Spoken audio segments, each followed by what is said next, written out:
Assalamualaikum warahmatullahi wabarakatuh.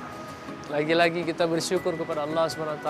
Alhamdulillah Allah SWT sudah perjumpakan kita lagi dalam risalah hati kali ini. Satu yang ingin saya bicarakan kali ini adalah menjaga lingkungan hidup. Lingkungan hidup yang akan menjadi tema kita kali ini.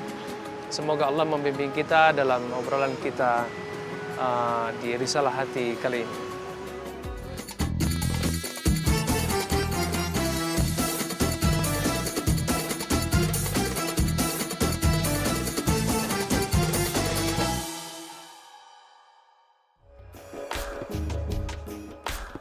Lingkungan adalah anugerah terbesar yang diberikan oleh Allah Subhanahu wa Ta'ala kepada manusia. Namun sayangnya masih banyak orang yang belum menyadari akan pentingnya menjaga lingkungan. Salah satunya masalah sampah yang hingga saat ini masih belum terselesaikan. Ironisnya mayoritas masyarakat Indonesia menganggap sampah adalah hal yang sepele. Namun dengan mengabaikan masalah ini, berarti kita sedang dihadapkan dengan masalah besar. Pencemaran lingkungan, banjir, longsor, kebakaran hutan, dan banyak lagi. Tanpa kita sadari, setiap kegiatan yang kita lakukan pasti berinteraksi dengan lingkungan. Selalu ada potensi bagi manusia untuk merusak alamnya sendiri. Padahal Allah Subhanahu wa Ta'ala mengancam orang-orang yang sering melakukan perusakan lingkungan hidup yang bisa menyebabkan bencana alam ataupun penyebaran wabah penyakit karena telah menghilangkan keseimbangan ekosistem makhluk hidup di bumi ini. Dalam Al-Quran pun dijelaskan pula kedudukan orang-orang yang melakukan perusakan terhadap lingkungan, sekelas dengan kaum kafir dan diancam dengan azab yang sangat pedih. Karena itulah Islam mewajibkan umatnya agar selalu menjaga lingkungan. Upaya untuk menjaga kelestarian lingkungan harus terus dibina agar bisa meminimalisir kerusakan lingkungan yang terjadi. Lingkungan hidup yang lestari akan membuat kehidupan kita di masa mendatang menjadi lebih baik.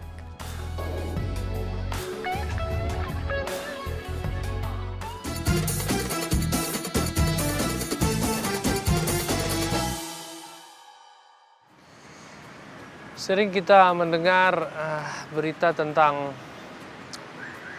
sesuatu yang mengganggu atau merusak lingkungan hidup, dan kita pun terasa terusik ketika lingkungan kita terganggu atau dirusak oleh salah satu pihak.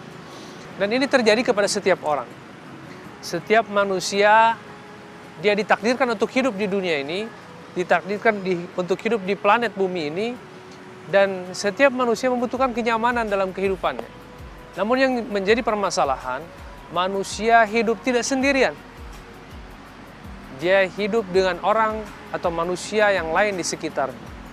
Sehingga ketika pola tatanan hidup atau kehidupan ini tidak berada atau berjalan di atas satu jalur peraturan atau aturan atau tertib yang benar, semua akan menjadi berantakan.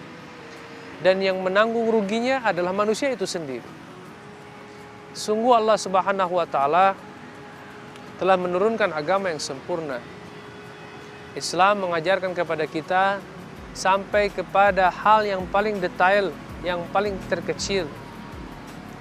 Termasuk Allah Subhanahu wa Ta'ala mengajarkan kita untuk menjaga lingkungan kita. Menjadi satu bagian di antara beberapa faktor penentu seseorang dicintai oleh Allah Subhanahu wa Ta'ala atau seorang hamba dicintai oleh Allah Subhanahu wa Ta'ala. Ketika Allah Subhanahu wa Ta'ala berdialog dengan Nabi Daud alaihissalam ketika itu, yang pernah saya dengar bahwa Nabi Daud bertanya kepada Allah, "Ya Allah, siapakah di antara hambamu yang paling kau cintai?" Maka Allah Subhanahu wa Ta'ala menjawab kurang lebih, "Hamba yang paling aku cintai adalah hamba yang ada takwa di dalam hatinya. Hamba yang paling aku cintai adalah hamba yang keyakinannya tidak pernah bergeser. Walaupun gunung bergeser, keyakinan di dalam hatinya kepada Allah tidak pernah bergeser." Lalu yang berikutnya, hamba yang paling aku cintai adalah hamba yang tidak berbuat zalim kepada ciptaan-ciptaanku. Nah, inilah mungkin yang bisa kita hubungkan dengan tema kita kali ini, bahwa Allah Subhanahu wa taala mencintai seorang hamba, di antaranya adalah hamba yang tidak berbuat zalim kepada ciptaan-ciptaan Allah. Sedangkan lingkungan ini sudah pasti adalah ciptaan Allah. Tanaman, tumbuhan, tanah, air, udara, bahkan manusianya sendiri adalah ciptaan Allah Subhanahu wa taala. Sehingga butuh penjagaan, butuh pengaturan, butuh satu tertib yang mengatur lingkungan ini supaya berjalan semestinya. Sering kita ketahui ketika ada satu pejabat di satu daerah, dia dipuji-puji karena prestasinya. Kenapa? Dia membuat pengaturan di dalam kota menjadi indah. Segala sesuatu ditempatkan pada tempatnya. Menjalankan jabatannya sesuai dengan tanggung jawabnya. Menjaga lingkungan kota yang sedang dia jabat. Maka masyarakat pun merasa senang. Kenapa? Karena manusia berhajat kepada kenyamanan. Dan semua ini hanya bisa diwujudkan ketika manusia berada dalam keadaan jujur, dalam keadaan ikhlas, membuang jauh-jauh rasa egois di dalam hatinya, dan dia merasa dilihat oleh Allah, merasa takut kepada Allah Subhanahu wa taala. Dia mencintai ciptaan-ciptaan Allah, menjaga ciptaan-ciptaan Allah, dan tidak berbuat zalim kepada ciptaan Allah. Jauh daripada berbuat zalim, malah dia menjaga daripada ciptaan Allah Subhanahu wa taala. Maka sesungguhnya ketika seorang hamba menjalankan Islam dengan kafah, dengan sesungguh-sungguhnya, maka sudah sewajarnya pasti dan pasti lingkungan hidup itu sendiri akan terjaga dengan baik. Kenapa? Karena ketika iman masuk ke dalam hati seseorang, ada rasa takut di dalam hatinya kepada Allah Sang Pencipta, ada rasa merasa dilihat oleh Allah yang Maha Melihat, maka segala perbuatannya akan terjaga. Dia akan jujur dalam berbuat, dia akan membuang rasa egois di dalam dirinya, dia akan menjauhi perbuatan mubazir, dia akan menjauhi perbuatan yang sia-sia, yang tidak bermanfaat. Sehingga pasti dan pasti perkara ini akan berpengaruh kepada lingkungan yang dia tempati ketika itu. Dia tidak menyisihkan sedikit makanan yang dia masak untuk tetangganya yang telah mencium bau makanannya tadi. Maka Rasul katakan ini adalah akhlak yang buruk.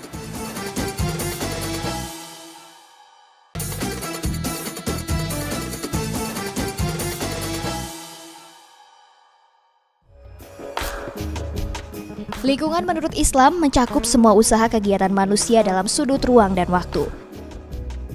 Lingkungan ruang mencakup bumi, air, hewan, dan tumbuh-tumbuhan serta semua yang ada di atas dan di dalam perut bumi yang diciptakan Allah Subhanahu wa taala untuk kepentingan umat manusia serta menunjang kelangsungan hidupnya. Sebagai khalifah, manusia diberi tanggung jawab mengelola alam semesta untuk kesejahteraan umat manusia.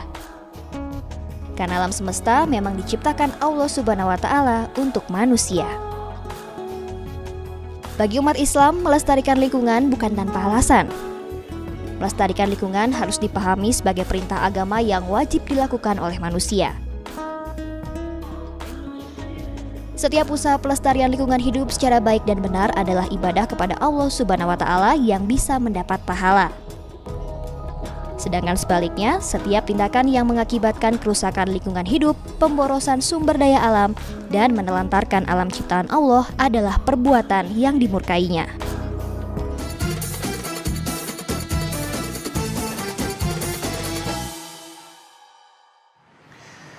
Kalau boleh kita ambil kesimpulan, ketika seseorang berada dalam keimanan yang baik, merasa dilihat oleh Allah, merasa didengar oleh Allah, merasa diperhatikan oleh Allah, ada rasa takut di dalam hatinya kepada Allah Subhanahu wa taala untuk menjauhi perbuatan-perbuatan yang tidak baik. Lalu ketika seseorang di dalam hatinya ada kepedulian kepada sesama, seperti sebagaimana yang sering diajarkan oleh Rasulullah SAW. Belum sempurna iman seseorang ketika dia belum mencintai saudara sama muslim lebih daripada mencintai dirinya sendiri. mungkin bisa dipastikan otomatis lingkungan yang ada di sekitar dia akan terjaga. Sebagaimana yang kita ketahui, sering terdengar musibah-musibah atau bencana kebakaran seperti bencana kebakaran, dan mungkin wallahualam dilakukan oleh orang-orang yang tidak bertanggung jawab.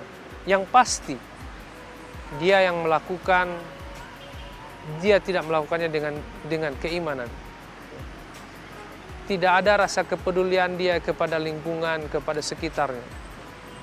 Tidak ada rasa takut di dalam hatinya kepada Allah yang Maha melihat ketika dia menzalimi saudara yang lain.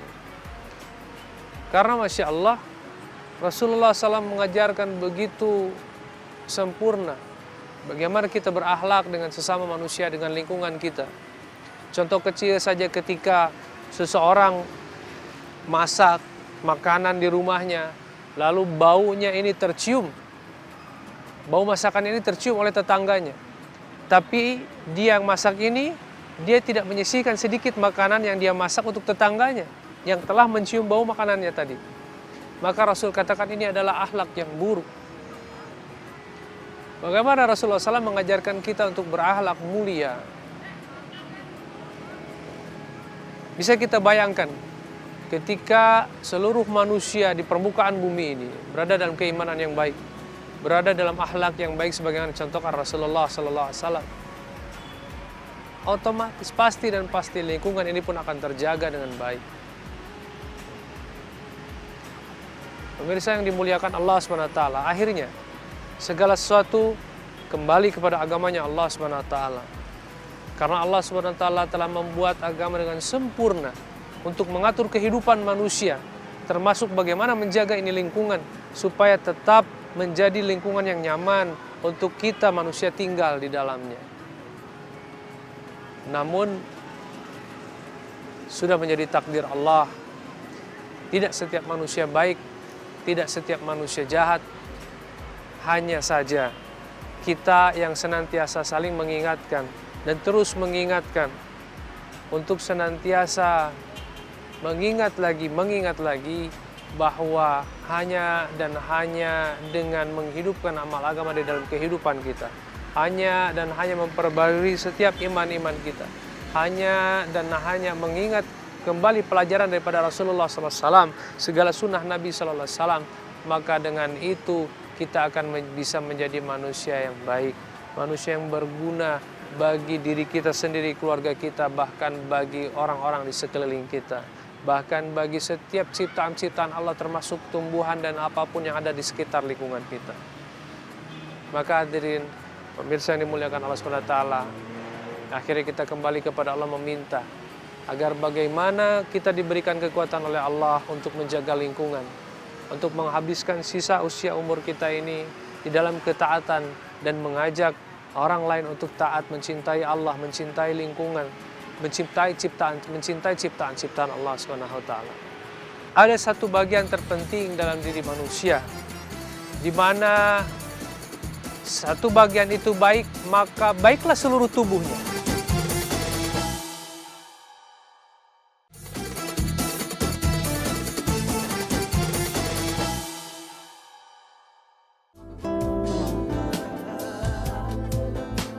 Ada yang memandang bahwa bencana alam adalah fenomena alam yang kebetulan. Namun di sisi lain, bencana dilihat sebagai peristiwa kerusakan alam yang mempunyai hubungan yang erat kaitannya dengan keimanan, bukan fenomena alam yang serba kebetulan. Dalam hal keimanan, tak ada satu bencana atau kerusakan alam yang terjadi, kecuali ada hubungannya dengan perbuatan dosa yang dilakukan oleh manusia. Seperti dalam Al-Quran Surat Ar-Rum ayat 41. Dalam ayat tersebut dijelaskan bahwa bencana alam terjadi bukan karena kebetulan, namun karena perbuatan manusia. Namun menurut para ulama, ada dua cara yang bisa dilakukan untuk mencegah bencana alam dari pandangan Islam. Yang pertama dari sisi lahiriah, yaitu upaya mencegah bencana dengan cara memperbaiki lokasi-lokasi yang rusak. Selain itu, tiap masyarakat pun harus sadar akan pentingnya hidup teratur dalam menjaga kebersihan lingkungan. Dan yang kedua adalah hal yang paling penting, mendekatkan diri pada Allah Subhanahu wa Ta'ala. Apapun bisa terjadi atas kehendaknya. Rahasia alam ini dipegang oleh kuasanya.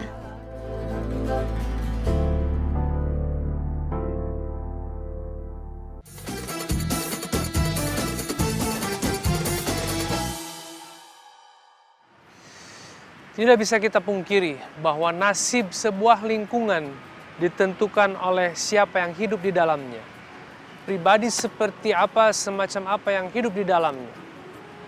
Ketika pribadi dengan keimanan yang baik kepada Allah Subhanahu wa Ta'ala, menjalankan kehidupan agama, bahkan lingkungan pun akan terbawa menjadi baik. Otomatis menjaga lingkungan akan jadi lebih mudah. Pemirsa yang dimuliakan Allah Subhanahu wa Ta'ala, setiap diri manusia akan baik apabila ruhaniyahnya baik. Rasulullah SAW pernah mengajarkan bagaimana bahwa ada satu bagian terpenting dalam diri manusia, di mana satu bagian itu baik, maka baiklah seluruh tubuhnya. Dan bagian itu adalah hati, bagian itu adalah hati, bagian itu adalah hati. Hati, ulama katakan tempat bersemayamnya Allah di dalam diri manusia. Sehingga ketika Allah Subhanahu wa Ta'ala masuk ke dalam diri manusia, ke dalam hati manusia, hidayah masuk ke dalam hati manusia, keagungan Allah, kemuliaan Allah, ketinggian Allah, kebesaran Allah masuk ke dalam hati manusia. Lalu dia hidup atas perintah Allah, hidup atas kehendak Allah, mengikuti apa yang dikehendaki oleh yang menciptakannya. Otomatis semua akan berjalan dengan baik. Kenapa? Karena kedudukan hati di dalam diri seseorang sebagaimana kedudukan raja dalam sebuah kerajaan. Apabila dalam sebuah kerajaan rajanya baik, maka raja ini akan memerintahkan perdana menterinya untuk berbuat baik. Raja ini akan memerintahkan setiap pasukannya untuk berbuat baik. Raja ini akan memerintahkan setiap ajudannya untuk berbuat baik, dan raja pun akan memerintahkan masyarakatnya untuk beramal baik, untuk berbuat baik. Begitulah hati manusia. Ketika hati manusia ini baik, dalam keadaan iman yang baik, dalam keadaan suasana hati yang penuh dengan amal agama, zikir kepada Allah, ingat kepada Allah, merasa dilihat Allah, merasa didengar Allah, merasa diperhatikan Allah Subhanahu wa Ta'ala, maka hati pun akan memerintahkan perkara-perkara yang baik kepada seluruh anggota tubuh. Sebagaimana raja tadi, hati akan memerintahkan mata untuk melihat perkara yang baik, hati akan memerintahkan mulut untuk berbicara perkara yang baik, hati akan memerintahkan tangan untuk melakukan perkara yang baik, hati akan memerintahkan kaki untuk melangkah kepada perkara yang baik, hati akan memerintahkan fikir untuk berpikir perkara-perkara yang baik. Begitulah kedudukan hati dalam diri seorang manusia. Maka akhirnya kita pun meminta kepada sang pemilik hati, sang penguasa. Setiap ubun-ubun manusia adalah genggaman Allah SWT. Setiap hati manusia berada dalam genggaman Allah manusia. Dialah yang maha membulak-balikan hati. Maka kita pun akan meminta kepada Allah, bermunajat kepada Allah agar diberikan hati yang baik, hati yang senantiasa condong kepada ketaatan kepada Allah SWT, hati yang senantiasa condong untuk berbuat perkara yang baik, sehingga pada akhirnya lingkungan yang ada di sekitar kita pun akan merasakan akibat daripada hati yang baik. Mari sama-sama kita bermunajat kepada Allah SWT. Alhamdulillahirabbil alamin, hamdan yuafi ni'amaka fi mazidah. Ya Rabbana walakal hamdu. Man bagi li jalali wajhikal karim wa 'azimi sultanik. Allahumma shalli ala sayyidina Muhammadin wa ala sayyidina Muhammad. Ya Hayyu ya Arhamar Rahimin, ya Hayyu ya Ghafurur Rahim. Ya Allah, Maha Pengasih, Maha Penyayang, Maha Pengampun. Ampunilah diri kami ya Allah, yang tidak pernah mungkin lalai dalam menjaga hati kami ya Allah, sehingga hati kami senantiasa memerintahkan kami untuk berbuat perkara yang tidak baik ya Allah. Maka ya Allah, mulai saat ini ya Allah, hamba memohon kepadamu ya Allah, perbaikilah hati-hati kami ya Allah, perbaikilah hati-hati kami ya Allah, mudahkanlah hati kami menerima kebesaranmu, keagunganmu, kemuliaanmu ya Allah. Mudahkanlah hati kami agar bagaimana hati kami dapat dimasuki oleh hidayah dan cahaya nur daripada Engkau ya Allah, sehingga hati-hati kami akan memerintahkan anggota tubuh kami untuk berbuat perkara yang baik ya Allah. ya arhamar rahimin. Jadikanlah diri-diri kami diri-diri yang memiliki hati yang baik, diri-diri yang memiliki pribadi yang baik, diri-diri yang memiliki akhlak yang baik sebagaimana akhlaknya Nabi Muhammad SAW, sehingga kami dapat bermanfaat bagi lingkungan kami. Ya arhamar rahimin, berikanlah kami lingkungan yang baik ya Allah, lingkungan yang memudahkan kami untuk taat kepadamu ya Allah, lingkungan yang memudahkan kami untuk berinteraksi dengan sesama kami dengan kemuliaan agamamu ya arhamar rahimin. Rabbana atina fid dunya hasanah wa fil akhirati hasanah wa qina adzabannar. Subhana rabbika rabbil izzati amma yasifun. Wassalamun alal mursalin. Walhamdulillahirabbil alamin. Akhirnya kembali saya pamit undur diri. Sampai jumpa di lain kesempatan. Wassalamualaikum warahmatullahi wabarakatuh.